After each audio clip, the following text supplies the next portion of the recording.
Election Commission dismisses viral video of general election date. Nation's debt to gross domestic product ratio is under control.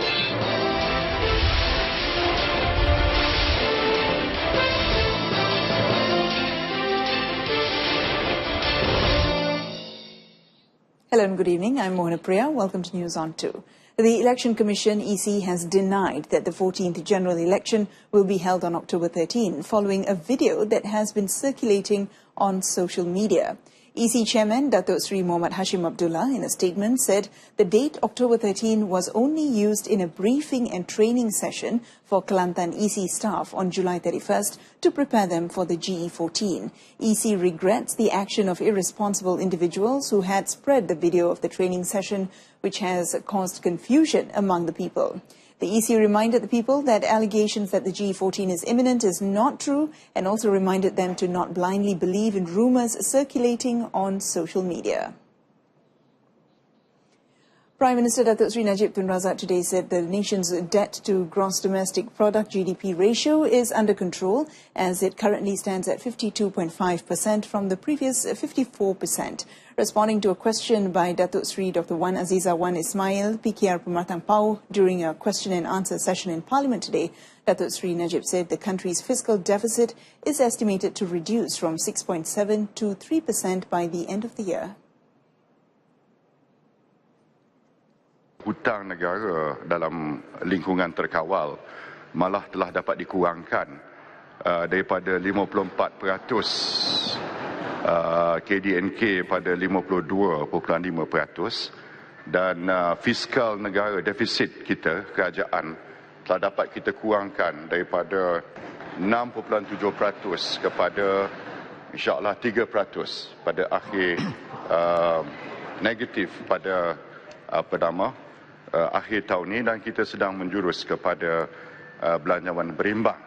On the issue of how the government planned to settle One Malaysia Development Berhad's 2.58 billion ringgit arbitration payments to International Petroleum Investment Company, IPIC, Datuk Sri Najib, who is also Finance Minister, said it is not due to the government not being able to pay back the debt, but more of technical issues.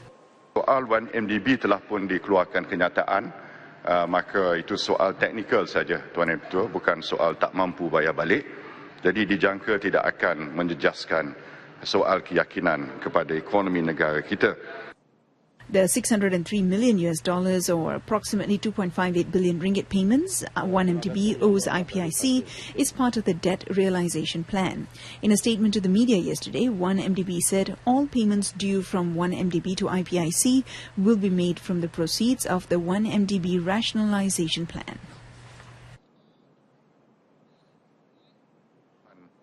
Meanwhile, on a related matter, Datuk Sri Najib stressed that various government initiatives to strengthen the national economy have borne fruit and proved wrong the allegations condemning Malaysia as a failed state.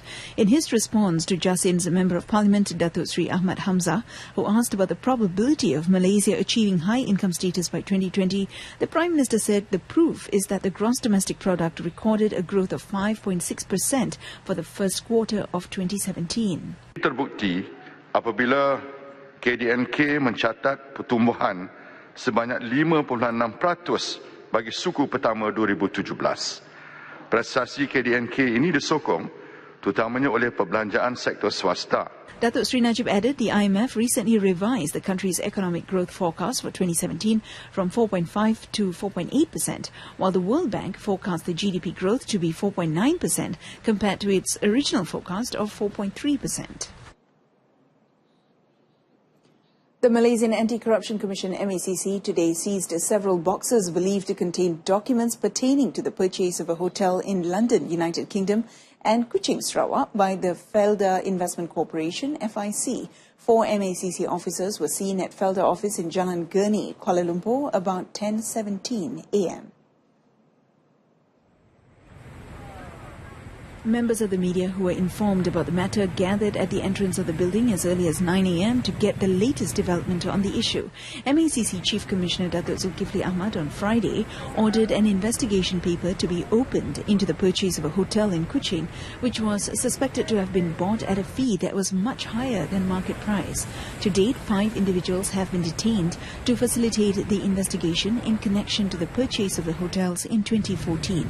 MACC opened an inquiry into the purchase of a hotel in Kuching following the information received by MACC officers during an investigation into the purchase of hotels in London by FIC. Customs officers foiled 2 attempts to smuggle in endangered species items at the Air Cargo Warehouse KLIA Free Trade Zone on July 30. In the first raid, 23 ivory pieces worth almost 280,000 ringgit were seized. And in the second raid, customs officers seized pangolin scales weighing 300 kilograms worth 4 million ringgit.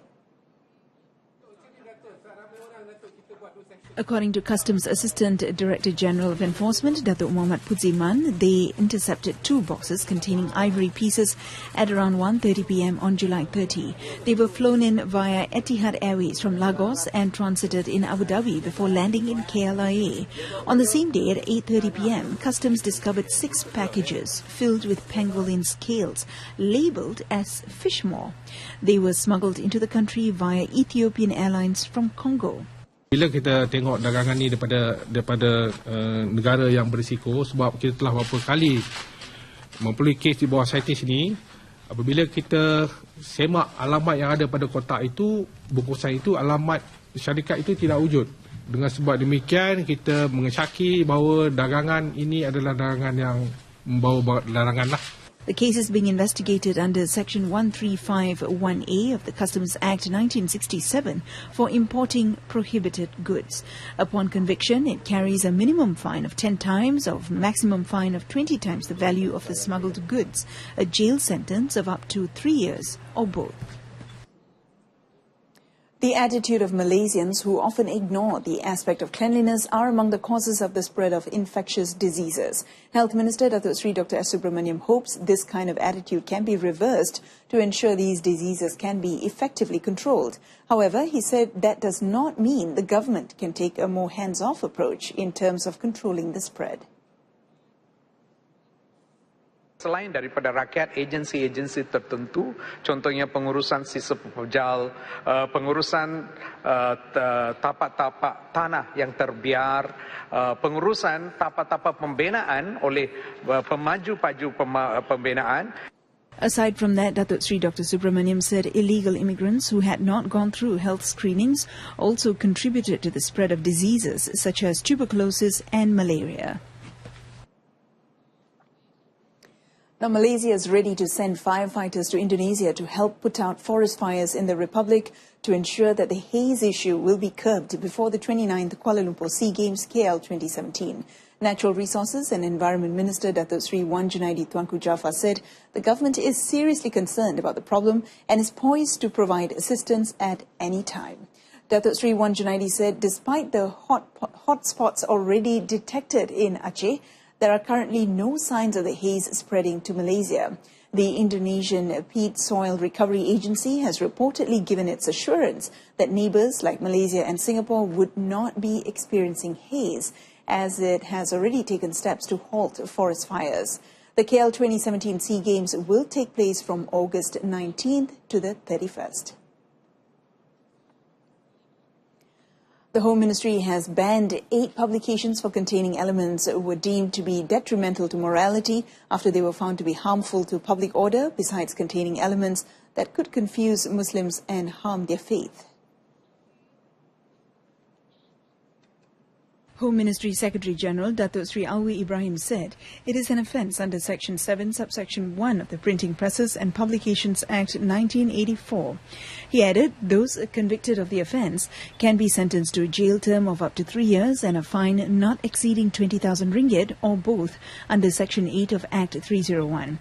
The titles of the publications are Isu Semasa dalam Risalah, Hukum Barat Pun Islam, Isu Semasa dalam Risalah, Konsep Kebebasan dan Agama Menuju Reformasi Perundangan Islam, Zainab Sri Kandi Cucu Baginda Muhammad, and Imam Mahdi Yang Ditunggu and Malapetaka Akhir Zaman. Two more publications included are Al-Yahud, Eternal Islamic Enmity and the Jews, and From Majapahit to Putrajaya, Searching for Another Malaysia. The final publication, titled Saucy Seaside Postcard, which was banned as it contained pornographic elements and images. Now, the search and rescue operation for a crew member of CP-38 tanker who went missing in Morib on Sunday continued today despite the unforgiving weather and high tides along the Malacca Straits. According to District Maritime Director Maritime Captain Abu Zaki Muhammad, the search was conducted within a 240 nautical miles radius that covered Pulau Indah, Sepang Besar and Pintu Gedung. The mission was assisted by maritime air assets and the Bombardier CL-415MP aircraft. On Sunday, a crew member of a Thai tanker identified as Tira Youth was reported missing after falling overboard about 11 nautical miles southwest of Morib, Banting. A proposal to accommodate increasing traffic, a proposal has been made to upgrade the federal roads linking Alustar Kedah and Kanga Perlis from 2-lane roads to 4-lane roads. According to Works Minister Datuk Sri Fadila Yusof, despite a highway connecting both cities, drivers still prefer to use the old road as it was the shorter route. Banyak dengan pertambahan kadar pelancong, kadar trafik di Perlis juga, maka keadaan ini mungkin boleh kita bawa balik untuk kita kemukakan pada Central Agency iaitu APU bagaimana kita dapat membantu untuk mendapatkan peruntukan supaya kita dapat naik taraf jalan ini menjadi jalan 4 lorong. He said this at the closing of the ministry's 4th edition of the Northern Zone FT Road Pinia in Kangar, Perlis. Medical device industry players are advised to register all activities related to the Medical Device Authority MDA under the Ministry of Health. Over 2,000 medical device validations have been registered, and those who fail to register will be liable to legal action. According to Chief Executive Officer of MDA, Zamani Abdul Rahman, all devices that enter the Malaysian market must be registered, and the MDA agency is actively assessing the registration phase. Bermakna di sini semua peranti-peranti perubatan yang masuk ke Malaysia akan diperlukan untuk didaftar, dan mana-mana syarikat atau organisasi yang mahu membawa masuk peranti perubatan haruslah dilesenkan. The medical device authorities have been given responsibility to regulate all medical devices in Malaysia. Failure to register within the stipulated time will be liable for prosecution under the Medical Devices Act 2012. Zamani spoke to the media after the MDA Excellent Service Award in Putrajaya International Convention Centre. Coming up next, a satellite laboratory set up to address cyber threats. Stay with us.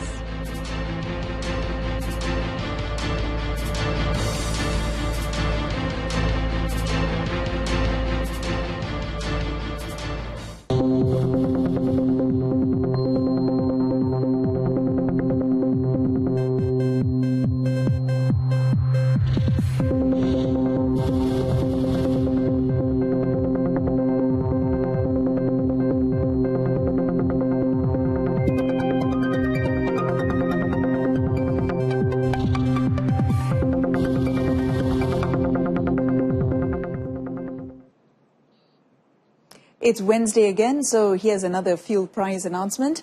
Unfortunately, the upward trend in fuel prices continues following an increase that was announced last week. From midnight, RON 95 petrol will be priced at 2 ringgit 7 cent per litre. RON 97 is priced at 2 ringgit 32 cent, while diesel is at 2 ringgit 5 cent per litre.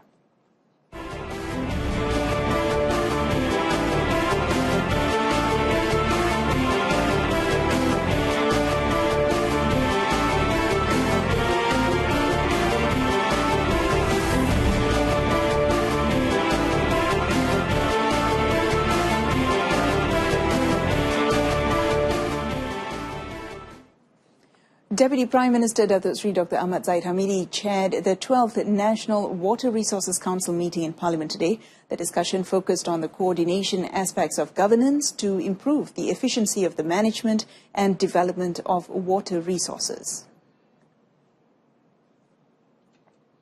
5 meeting papers were discussed and considered, among which were identifying methods of water storage downstream as compared to the infrastructure development in the upper reaches of the river.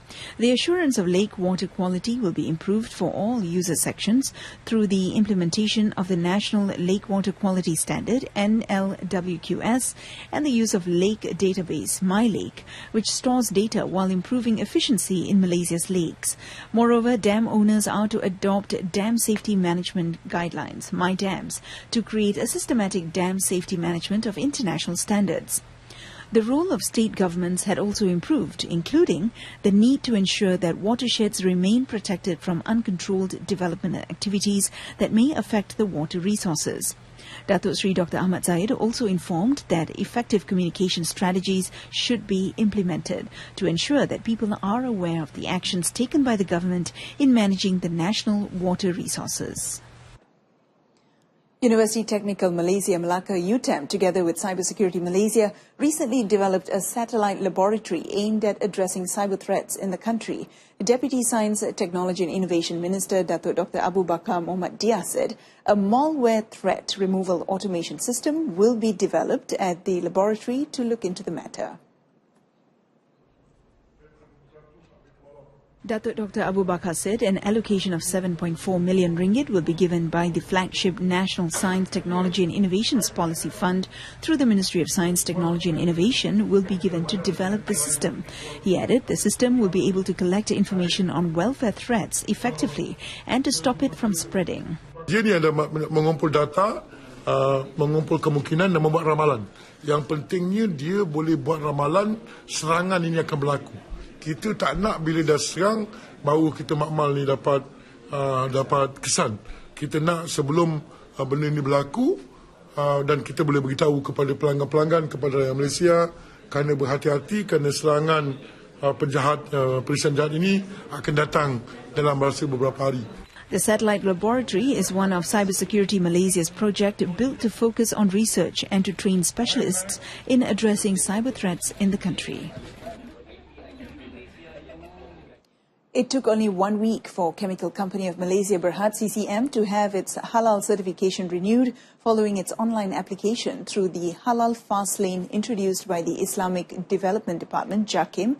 Minister in the Prime Minister's Department, Datuk Sri Jamil Khairi Baharom, said although the process has been accelerated, it did not ignore the level of integrity applied by JAKIM. Kita tidak kompromi di sudut integriti dan sebagainya sijil ni, ketulinannya ialah termasuk tadi untuk farmaseutika kita juga ikut patuh bersama dengan apa yang telah pun diletakkan oleh bahagian Jabatan Standard MS 2424 2012 yang menjadi standard ukuran kita untuk supaya selain daripada dia memenuhi standard yang telah ditetapkan, dia juga termasuk dalam apa yang kita kategorikan dengan halalan thayyiban. With the new initiative, the approval rate for the Malaysian halal certification increased from June to July 2017. Meanwhile, for critical applications such as for slaughterhouses and new premises, the halal certification will be issued within 14 to 30 working days. Now, Apple's earnings climbed 12% to $8.7 billion in the company's latest quarter amid rising demand for iPhones, while the iPad snapped out of a 3.5-year sales slump. Revenue increased 7% from last year to $45.4 billion.